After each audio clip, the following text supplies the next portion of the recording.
Downward is an indie game from Italian developer Caracal Games. It is listed at a price of about $10 US on Steam, and I would personally say this game is worthwhile to play with a lot of caveats. The name itself, Downward, seems to be relatively meaningless. There's no reference to why it's called that. You're never really going down, mostly climbing up, as one would expect of a game that mostly focuses on parkour elements. It is very much an ode to Mirror's Edge, a game solely focused on a red and white aesthetic, as well as wall running, jumping, climbing up ledges, and the like. Downward has all of that, and some more, for better or for worse. Much like Mirror's Edge, the story and characters that exist in Downward might as well be an excuse to get you to jump across a variety of different levels, and that's really about it. There's no significant purpose to the story. There are 4 or 5 total characters in the game, including the player character. Each of these characters has VO, but otherwise are not interesting or worthwhile enough to pay attention to. It seems that the main character is just some random dude, who I will now refer to as Jump Dude.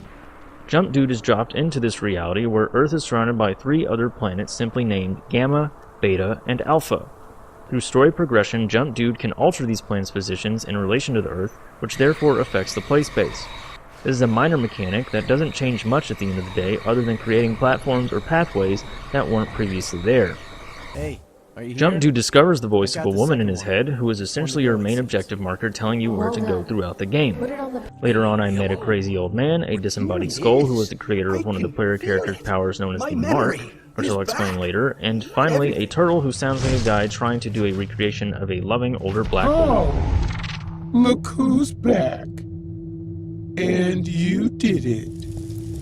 Generally, you won't remember any of them, none of them have names, and the story isn't engaging enough to be a reason to play this game. So if you were looking for that, Downward isn't for you. Also somewhat similarly to Mirror's Edge, the game isn't entirely unappealing to look at graphically. At the very least, it is an Unreal Engine 4 game, so that already gives it a lot of credit in that space. The overall aesthetic of the game is that of blown-out colors with high-intensity hues mixed with what feels like a beach theme alongside the architecture of columns, arches, cogs, and gears. I didn't personally dislike the way this game looked at all, however, after staring at it for over 8 hours, I began to see the cracks, which started to lead me into a negative space. The first of my many problems was just how blown out everything in Downward is. Every color is incredibly vibrant, lighting is incredibly intense where it does exist, and where there is no lighting, it might as well be pitch black. At first I was fine with this, as I thought it was just how the beginning of the game was designed. However, as time went on, I realized the whole game was meant to look like this. This led me to adjust brightness settings alongside gamma settings, trying various combinations of which none helped for the most part to my dismay. If that wasn't rough enough on the eyes, eventually I also recognized with enough time that those columns, arches, and gears previously mentioned were reused throughout the entire game, to the point that I had to question whether everything else was being reused near constantly, of which it was, to where I had to ask if it was a bit lazy or not. I began to realize this each time you would do anything resembling parkour, in this game that centers around parkour, mind you, that each of the assets that were used had been designed with one particular use in mind. So to give context, everything that you could climb up would have wooden planks plastered all over it. Any wall that you could wall run would have an orange pattern on it. Any wall that you could jump off of would have a blue pattern, and if it had a red pattern, you could wall climb up it. Each of these tiles would be everywhere to indicate what you could do at any given time. This is smart as to let the player know what they could and were supposed to do. However, to have the same exact structures everywhere with the same pattern seems a little extreme, especially when in a completely different environment you should have completely different tiles to look at. Unfortunately, that isn't the case. This problem of assets being overused also exists in regards to the few enemies that you will be quote-unquote fighting in Downward. There are 3 enemy types excluding the final boss. One enemy type is what you could think of just as a stationary turret. This is reused throughout the game with the same model. Another is a drone that if it spots you will chase you down and attempt to self-destruct near you. The last enemy type is the Golem, which is the most upsetting and yet most complicated of the 3. Unlike the turrets and drones, the golems can come in 3 different designs: rock, earth, and bone. They all have the same skeleton, all have the same attacks, and are reused throughout each of the different biomes that exist in the game, despite each type of golem clearly representing one of the biomes respectively.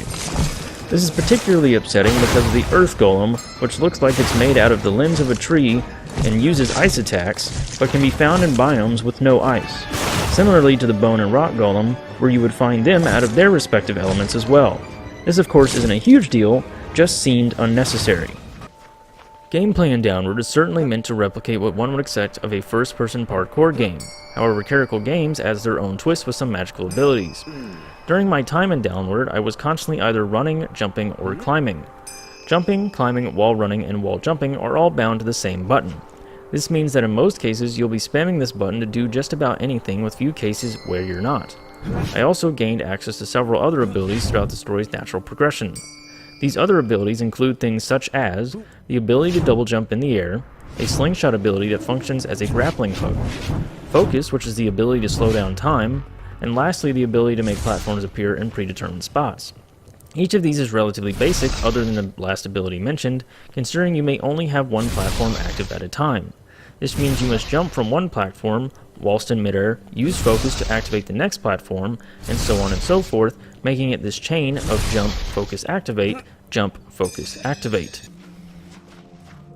Alongside each of the previously mentioned abilities are your mark and dash abilities. The mark serves as a teleport. How it works is you place a mark anywhere on the ground. Once placed, you can teleport back to your mark at any time to the push of a button. This is a mechanic I would like to see in any game going forward. Despite being relatively simple, I found that having this ability allowed me to be carefree about jumping off of platforms or ledges, which was really invigorating. Why did it elicit such a feeling in me? I'd have to say came with the idea that at any point if I were to fall, all I had to do was press a button to save myself and therefore teleport back to where my recently placed mark was. Meaning I could mess around as much as I wanted, with no real negative consequence. This is freeing to me as losing progress in platformers is one of the most disheartening aspects of the genre. The potential of losing all of my acquired verticality is suddenly removed, which I found very refreshing for the platforming genre as a whole.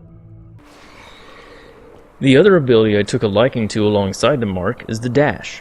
As you'd expect, this allows you to do a short dash in any direction.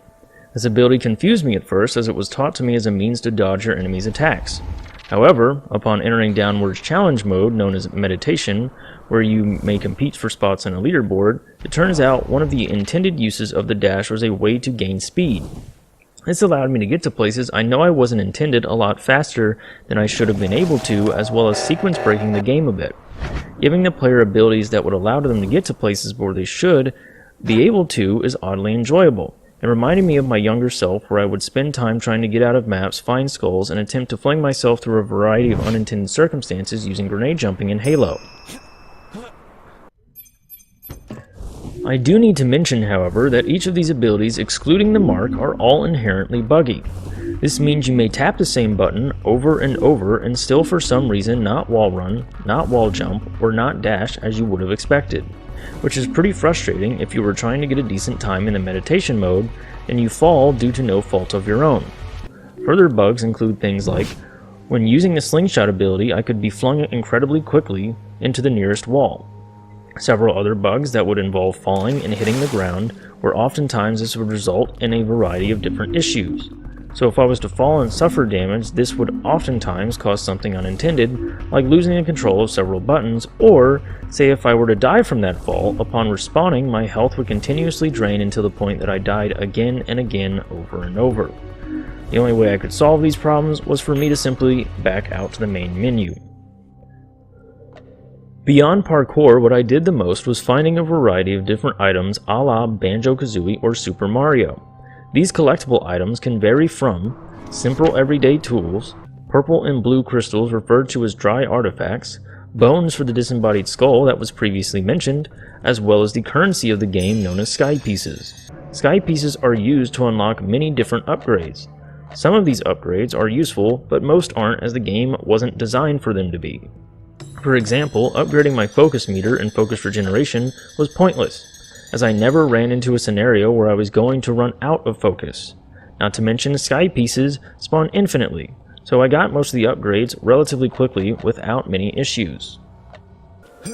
A lot of the aspects to Downward that kept me playing were things that ended up reminding me of games that I've loved from my past. I would say Downward has elements of Banjo-Kazooie, Halo, and most importantly Mirror's Edge, all of which are games that I've loved. So despite its general bugginess, what I got out of this game was more so what it made me remember. Downward leaves me feeling complicated. I wouldn't say it's a particularly good game or well-designed game. However, I also wouldn't say it's a poorly designed mess either. It sits right in the middle as this strange amalgam of how to make a game that functions enough to get through, but also is completely capable of being circumvented if you really wanted to.